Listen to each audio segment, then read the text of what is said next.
আসসালামু আলাইকুম। জি, আমার স্টার্টিংটা ছিল যখন আমার এইচএসসি কমপ্লিট হয়। তারপরে আমি একটা মুভি দেখি নিনজা নামের। ক্রু লাইফটার প্রতি একটু, আর ক্রুদেরকে আমি বিভিন্ন জায়গায় দেখেছি, তাদের লাইফ স্টাইলটা ডিফারেন্ট।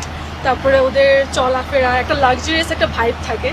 তো সেখান থেকে অল্প বয়সের মধ্যে আমার একটা ইন্টারেস্ট জাগে ক্রু লাইফের প্রতি। তখন আমি ট্রাই করি, আলহামদুলিল্লাহ হয়ে যায়।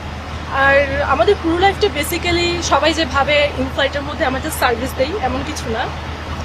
আমাদের ক্রু লাইফে হচ্ছে আমার ইমার্জেন্সিতে আমাকে মেডিকেল দেখতে হয়। ধরেন ইনফ্লাইটের মধ্যে আমরা ক্রু ছাড়া কিন্তু এখানে কেউ নেই।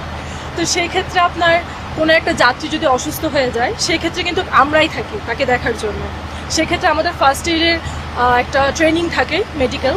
তারপর আমরা হচ্ছে কি ইমার্জেন্সির ক্ষেত্রে, ধরেন আল্লাহ না করুক কোনো দুর্ঘটনা যদি হয়, সেক্ষেত্রে 90 সেকেন্ডের মধ্যে আমাদের পুরো এয়ারক্রাফট ইভাকুয়েট করতে হয়। সব প্যাসেঞ্জারের যে সেফটিটা, ওইটা আমাদের সবার আগে কনসার্ন। তারপরে আমরা সার্ভিস, এগুলো ঠিক আছে।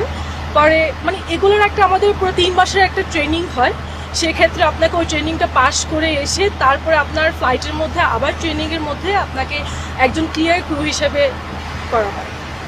আর নতুন যারা আসলে ক্রু হতে চায় তারা কি নিজেরা কোথাও ট্রেনিং করবে, না ধরেন স্মার্টনেস, চালচলন এগুলো নিজেরাই ঠিক করে নেবে?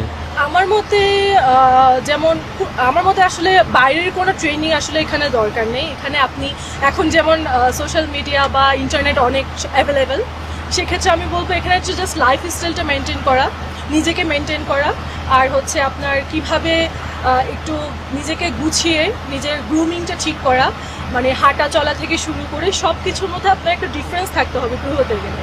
সো এই জিনিসটা যদি আপনি করতে পারেন, আই গেস আপনি পারবেন। এটার জন্য কোনো এক্সট্রা ট্রেনিং